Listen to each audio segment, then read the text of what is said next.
अजितदादांच्या विमान अपघाताबद्दल असंख्य शंका आणि संशय निर्माण करणारी परिस्थिती आत्ता सध्या दिसून येतेय. रोहित पवारांनी या संदर्भामध्ये गेल्या काही दिवसांमध्ये पत्रकार परिषदा घेत या संदर्भातले अनेक गंभीर आरोप आणि संशय हे व्यक्त केलेले आहेत. आता आजही पुन्हा एकदा रोहित पवारांनी एक नवी पत्रकार परिषद घेतली आणि या पत्रकार परिषदेतले आरोप हे महाराष्ट्राला हादरावून सोडतील असेच आहे. त्यातला सर्वात भयंकर आरोप म्हणजे 210 कोटीच्या इन्शुरन्ससाठी पायलटनं दादांचं विमान खाली आदळलं.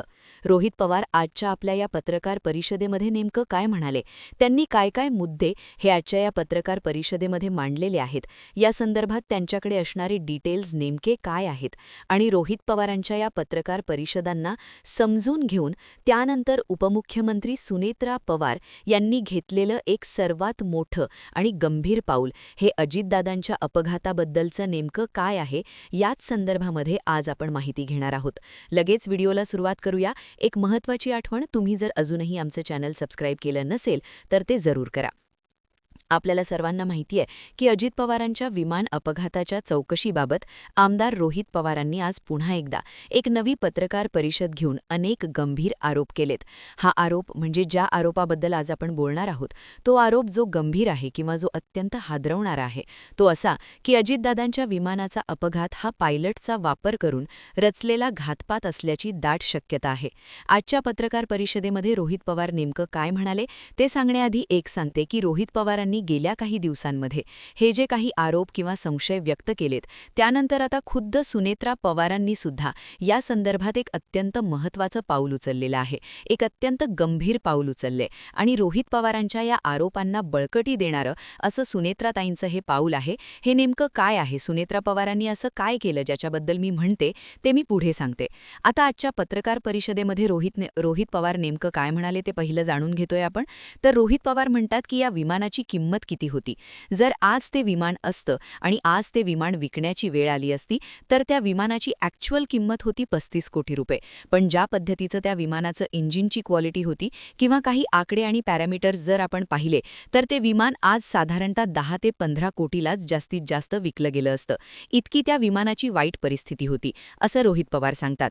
रोहित पवार ते पुढे जाऊन सांगतात की ज्या लोकांनी आधी हे विमान चालवलेले किंवा पूर्वी आणि आजही जे लोक या विमान कंपनी सोबत आहेत किंवा नाहीयेत या लोकांनीच आम्हाला असं सांगितलं की 10 कोटी जर कुणी दिले तर आत्ता तरी फक्त 10 कोटीलाच हे विमान जाऊ शकतं, अशा पद्धतीची या विमानाची क्वालिटी होती. म्हणजे लक्षात घ्या, 35 कोटीचं ॲक्च्युअल विमान विकलं जाऊ शकतं, पण त्या विमानाचा एकंदर दर्जा पाहिला तर ते विमान आत्ताच्या घडीला 10 ते 15 कोटीवर आलं होतं. म्हणजे त्या विमानाची परिस्थिती आपल्याला समजते. आता या 10 ते 15 कोटी किमतीच्या विमानाचा जर आपण विचार केला तर त्याची आजची इन्शुरन्स व्हॅल्यू किती होती, तर साधारणतः 5.5 कोटी इतकी त्या विमानाची इन्शुरन्स व्हॅल्यू होती. पण तरीसुद्धा त्याचा लायबिलिटी इन्शुरन्स किती होता, तर तो होता तब्बल 210 कोटी. म्हणजे आत बसणारी लोकं, त्याच्यानंतर जर ते विमान कुणाच्या घरावर पडलं तर किंवा जर कुठल्या व्यक्तीवर कुठल्या जनावरावर पडलं तर 210 कोटी इतकी त्या विमानाची टोटल लायबिलिटी व्हॅल्यू होती. आता यामध्ये पायलटसुद्धा आला, विमानातले 5ही जण आले या लायबिलिटी इन्शुरन्समध्ये. पण मग या 210 कोटीपैकी मेन पायलटला यातले किती रुपये मिळणार होते, हा सगळ्यात मोठा प्रश्न आहे असं रोहित पवार म्हणतात. आणि हे किती रुपये मिळणार होते हे जर त्या मेन पायलटला माहिती होतं तर मग त्यानं या इन्शुरन्सच्या पैशांसाठीच विमान आदळलं का किंवा या विमानाचा हेतुपूर्वक घातपात घडवून आणला का, अशा पद्धतीचा सवाल हा रोहित पवारांनी उपस्थित केलाय.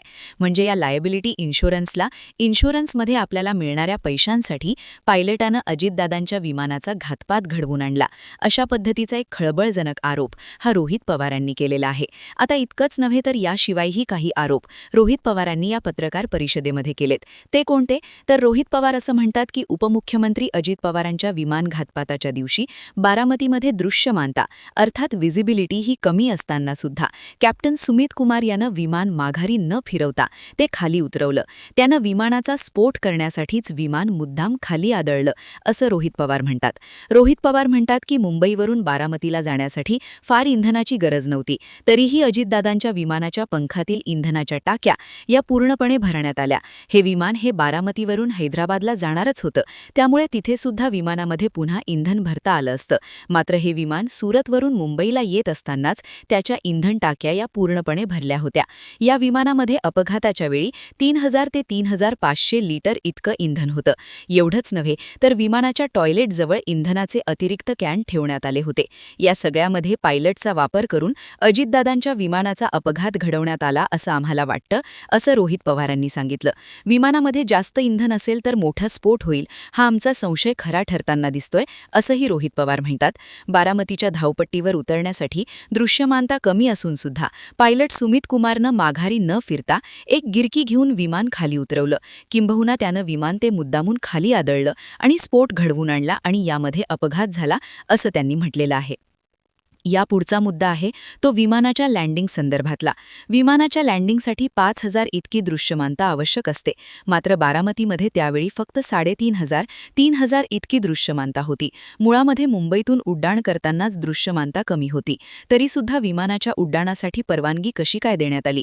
यानंतर सुद्धा विमानानं उड्डाण केलं तरी ते जर बारामतीमध्ये लँड करायला दृश्यमानता जितकी आवश्यक होती तितकी नव्हती, तर मग ते लँड का करण्यात आलं?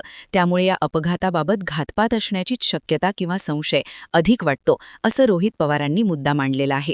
आता रोहित पवारांनी आजच्या या पत्रकार परिषदेमध्ये नेमके काय काय मुद्दे मांडले हे आपण पाहिलं. आता मी सांगणार आहे तुम्हाला जो सुरुवातीला मी मुद्दा सांगितला तो म्हणजे उपमुख्यमंत्री सुनेत्रा पवार यांनी घेतलेल्या एका ॲक्शनचा. बघा, रोहित पवार हे असे एकमेव नेते आहेत या दोन्ही पक्षांमधले ज्यांनी हा मुद्दा आपल्या काकांसाठी, आपल्या नेत्यासाठी लावून धरला आणि फक्त माध्यमांना प्रतिक्रिया न देता किंवा याविषयी काही संशयच फक्त व्यक्त न करता या संदर्भातले डिटेल्स काढत, या संदर्भातली माहिती काढत, त्या संदर्भात पत्रकार परिषदा घेतल्या. फक्त मुंबईत नव्हे तर दिल्लीत सुद्धा रोहित पवारांनी पत्रकार परिषद घेतली आणि एकदा नव्हे तर आता ही दुसरी पत्रकार परिषद ही रोहित पवारांची झालेली आहे. जोपर्यंत अजितदादांच्या या अपघाताबाबत योग्य ती माहिती आपल्यासमोर येत नाही तोपर्यंत आपल्याला झोप लागणार नाही, असं रोहित पवार हे आपल्या पहिल्याच पत्रकार परिषदेमध्ये म्हणाले. आणि विलिनीकरणाचा मुद्दा हा बाजूला ठेवूया, पण अजितदादांना न्याय मिळण्याचा हा प्रश्न आहे आणि त्यासाठी आम्ही लढत राहू, असं म्हणत त्यांनी हा सगळा जो मुद्दा आहे तो आपल्या हाती घेतलेला आपण पाहतो आहोत.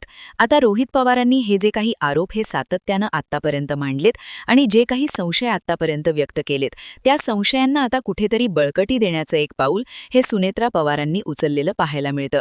सुनेत्रा पवार म्हणजेच अजितदादाच्या पक्षामध्ये जर आपण पाहिलं तर अमोल मिटकरी किंवा रुपाली ठोंबरे पाटील अशा नेत्यांव्यतिरिक्त कुणीही या सगळ्या संदर्भामध्ये फार पुढे येऊन बोललंय किंवा संशय व्यक्त केलाय असं घडलेलं नाही. आत्तापर्यंत सुनेत्रा पवार यांनी सुद्धा या संदर्भामध्ये काही भूमिका घेतली नव्हती, पण आत्ता घेतलीय. सुनेत्रा पवार यांनी गृहमंत्र्यांना एक तातडीचं पत्र लिहिलं आणि अजितदादांच्या या अपघाताची सीबीआय चौकशी होण्याची मागणी केलीय. आधी अनेक चौकशा अजितदादांच्या अपघाताबाबत सुरू आहेत. स्वतः सीआयडी चौकशी सुद्धा मुख्यमंत्र्यांनी आणि सरकारनं या संदर्भामध्ये लावलेली आहे. पण एकंदरच रोहित पवारांचे आरोप, संशय आणि एकंदर सगळं चित्र बघता आता सुनेत्रा पवारांनी या संदर्भात एक मोठं पाऊल उचलत सीबीआय चौकशीची मागणी केलेली आहे. याचा अर्थ एकतर रोहित पवार यांच्या या आरोपांसंदर्भात किंवा या संशयांसंदर्भात त्यांना हे कुठेतरी कुणकण आहे आणि हे सगळं हे सत्य जे आहे ते तातडीनं समोर यावं यासाठी सीबीआय चौकशी व्हावी असं सुनेत्रा पवारांना सुद्धा वाटतंय. त्यामुळे या प्रकरणाला आता एक वेगळं आणि गंभीर वळण लागतंय. अजित पवार यांचा अपघात होता की घातपात होता? तो जर घातपात होता तर तो कशा पद्धतीनं घडवून आणला? यामागे कोण आहे? यामागे जी लोकं आहेत त्यांचा हेतू काय होता? हे कशामुळे झालं हेच सगळं आता समोर यायला हवं. जसं ते रोहित पवारांना वाटतंय तसंच ते सुनेत्रा पवारांना सुद्धा वाटतंय. हे सांगणारं सुनेत्रा पवारांचं हे आत्ताचं पाऊल आहे असं आपण म्हणायला काहीही हरकत नाही. आता या सगळ्या संदर्भात सुनेत्रा पवारांचं हे पत्र असू देत, त्यांची सीबीआय चौकशीची मागणी असू देत किंवा रोहित पवारांच्या या पत्रकार परिषदा, त्यांचे आरोप आणि त्यांच्या मागण्या असू देत, या सगळ्या संदर्भामध्ये काय अपडेट येतात, काय माहिती समोर येते, त्या संदर्भामध्ये काय ॲक्शन घेतली जाते, हे सगळं पाहणं अत्यंत महत्त्वाचं आहे. आणि निश्चितच हे आरोप हे राजकीय वर्तुळामध्ये खळबळ उडवून देणारे असले तरी न्याय मिळणं हे आवश्यक असल्यामुळे या सगळ्यातून निष्पन्न काय होतं याकडे संपूर्ण महाराष्ट्राचं लक्ष लागलंय. या संदर्भात ज्या काही अपडेट्स येतील, ज्या काही बातम्या येतील त्या आम्ही निश्चितच वेळोवेळी तुमच्यापर्यंत पोहोचवत राहू. पण या एकंदर घटनेबाबत, या संदर्भात व्यक्त केल्या जाणाऱ्या मुद्द्यांबाबत, ॲक्शन्सबद्दल तुम्हाला नेमकं काय वाटतं? तुमच्या काय प्रतिक्रिया प्रतिक्रिया आहेत, भावना आहेत किंवा तुमच्या मनामध्ये अशाच पद्धतीचे काही संशय किंवा काही गोष्टी आहेत